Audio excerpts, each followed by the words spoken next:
গত 15 বছরে যখন আমরা গণতন্ত্রের কথা বলেছি, আমাদেরকে গুম করা হয়েছে, আমাদেরকে খুন করা হয়েছে।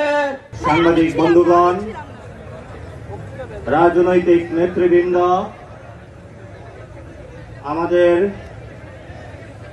শ্রদ্ধেয় অগ্রিম ভালোবাসার অনুরোধ, আপনাদের কাছে কৃতজ্ঞ যে আমরা একসাথে ঐক্যবদ্ধ হয়ে ঐতিহাসিকভাবে বাংলাদেশে যখন আমরা সন্ধিক্ষণে ছিলাম, বাংলাদেশের মানুষ যখন মুক্তির অপেক্ষায় ছিল, আমরা আমাদের তাজা রক্ত ঢেলে দিয়ে একটি স্বাধীন বাংলা 24-এ প্রতিষ্ঠা করেছি। আমাদের এই ঐতিহাসিক বিজয়ের জন্য বাংলাদেশের আপমর জনগোষ্ঠী যারা রয়েছেন,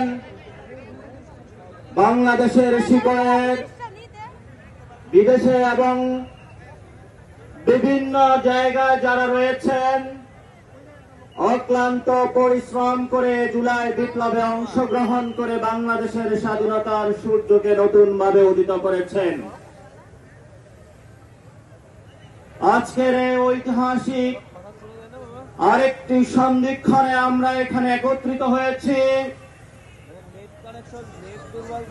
গত 15 বছরে যখন আমরা গণতন্ত্রের কথা বলেছি, আমাদেরকে গুম করা হয়েছে, আমাদেরকে খুন করা হয়েছে। বিভিন্ন রাজনৈতিক দলের নেতৃবৃন্দকে গ্রেপ্তার করা হয়েছে, বিভিন্ন রাজনৈতিক দলের নেতৃবৃন্দকে শুধু গ্রেপ্তার নয়, দেশ ছাড়াও করা হয়েছিল। এই সকল প্রতিবন্ধকতা সত্ত্বেও কিন্তু গত নির্বাচনের পরে যখন মানুষ আশাহত হয়েছিল, আমাদের সেই ছাত্র ভাইরা লাস্ট আশার প্রতীক হিসাবে জনগণের সামনে উদয় হয়েছিল।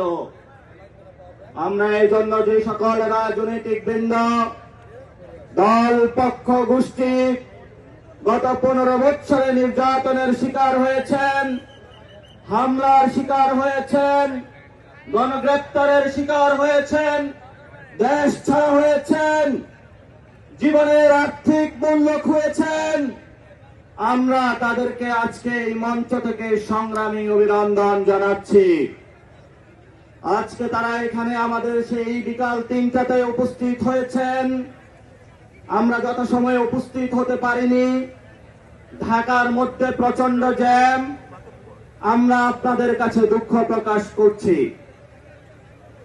সারা বাংলাদেশ থেকে গত 8 সেপ্টেম্বরে যে একটি রাজনৈতিক প্ল্যাটফর্ম ঘোষিত হয়েছিল জাতীয় নাগরিক কমিটি, জাতীয় নাগরিক কমিটির হাজার হাজার নেতৃবৃন্দ যারা এখানে গতকাল থেকে রওনা দিয়ে চট্টগ্রাম থেকে, রংপুর থেকে, সিলেট থেকে, খুলনা থেকে আজকের এই জনসমুদ্রে উপস্থিত হয়েছেন, আপনাদের এই কষ্টকে আমরা স্যালুট করি। আপনাদেরকে আমরা কোনো টাকা পয়সা দিয়ে আনি নাই, আপনাদেরকে কোনো লোভে দেখিয়ে আজকে এই জনসমুদ্রে আমরা উপস্থিত করি নাই। কিন্তু আপনাদের সামনে আমরা একটি জিনিস দেখাতে সক্ষম হয়েছিলাম। সেই জিনিসটি হলো একটি নতুন বাংলাদেশের স্বপ্ন, নতুন বাংলাদেশের আশা, নতুন বাংলাদেশের জাগরণ। এই জাগরণে আজকে আপনারা ঐতিহাসিক পার্লামেন্টের সামনে উপস্থিত হয়েছেন, যেই পার্লামেন্টের সামনে থেকে ছাত্র জনতা ঐতিহাসিক 5 অগাস্টে শেখ হাসিনা এবং তার দোসরদেরকে এই দেশ থেকে পালাতে বাধ্য করেছিল। আমরা আজকে সেই ঐতিহাসিক একটি সময়ে এসে সে একই পার্লামেন্টের সামনে একটি রাজনৈতিক দলের ঘোষণার ধার প্রান্তে উপনীত হয়েছে। কেন এই ঐতিহাসিক ধার প্রান্তে উপনীত হয়েছি আমরা? এমন অবস্থায় ছাত্র তরুণদের একটি রাজনৈতিক বাংলাদেশের অপরিহার্য বিষয় হয়ে দাঁড়িয়েছে। এখানে আমাদের অগ্রজ যারা রয়েছেন, বিভিন্ন দলের নেতৃবৃন্দ, আপনারা জানেন এই বাচ্চাগুলা যখন রাজপথে রক্ত দিয়েছিল, 72 সালের সেই সংবিধান বাচ্চাগুলার রক্ত বা জান কোরবানিকে কোনোভাবে ফেরাতে পারে নাই। এই মানুষগুলো যখন রাজপথে রক্ত দিয়েছিল, বাংলাদেশের যে সিস্টেম গুলো রয়েছে, সে আমাদের ভাইদের বুকের উপর পুলিশের গুলিতে জঞ্জার হয়েছিল তাদের বুকগুলো।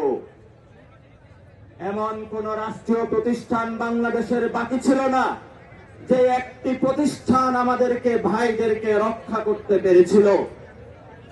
এই জন্য আমরা আজকে এই মহেন্দ্রক্ষণ সন্ধিক্ষণে দাঁড়িয়ে সকল শহীদদের ফ্যামিলিদের উপস্থিতিতে, আহতদের উপস্থিতিতে, রাজনৈতিক নেতৃবৃন্দের উপস্থিতিতে, কূটনৈতিক উপস্থিতিতে, সারা বাংলাদেশের বৈষম্য বিরোধী ছাত্র আন্দোলন এবং জাতীয় নাগরিক কমিটির লড়াকু যোদ্ধাদের উপস্থিতিতে একটি সন্ধ্যার এই মহত্তরক্ষণ উপস্থিতিতে আমরা একটু পরে একটি রাজনৈতিক দল ঘোষণা করতে যাচ্ছি। এ রাজনৈতিক দল ঘোষণার পাটাতনে দুইটি অর্গানাইজেশন কাজ করেছিল। বিপ্লবের নেতৃত্ব দিয়ে ছাত্রদের বৈষম্য ছাত্র আন্দোলন যখন স্বাধীন বাংলাদেশ প্রতিষ্ঠা করে দিয়েছিল, নাগরিক শ্রেণী দিক হারা ছিল, আমরা সেই ঐতিহাসিক দায়বদ্ধতা থেকে গত সেপ্টেম্বরে জাতীয় নাগরিক কমিটি বাংলাদেশে প্রতিষ্ঠা করে সেই জাতীয় নাগরিক কমিটি গত 6 মাসে বাংলাদেশের মানুষের আনাচে কানাচে পৌঁছে 400টি থানায় আমরা কমিটি প্রতিষ্ঠা করতে সক্ষম হয়েছি। যেই কমিটিগুলার প্রতিষ্ঠানের উপরে পাটাতনের উপরে আজকে আমরা দাঁড়িয়ে ঐতিহাসিকভাবে একটি রাজনৈতিক দল ঘোষণা করতে যাচ্ছি। এই জন্য রাজনৈতিক বৃন্দ, বিভিন্ন দলের যারা রয়েছেন, বাংলাদেশের আপমর যারা জনতা রয়েছেন, জাতীয় নাগরিক কমিটির যারা একনিষ্ঠ কর্মীবৃন্দ মাঠে খেটেছেন প্রতিদিন রাত, সংগঠক বৃন্দ, নেতৃবৃন্দ এবং যারা আমাদেরকে বিভিন্ন জায়গায় বিভিন্নভাবে সহযোগিতা করে আজকে আমাদের এই জায়গায় উপস্থিত করেছেন, আপনাদের সেই পরিশ্রম ত্যাগ তিতিক্ষাকে আজকে এই মঞ্চ থেকে আমরা স্বীকার করছি এবং সালাম জানাচ্ছি।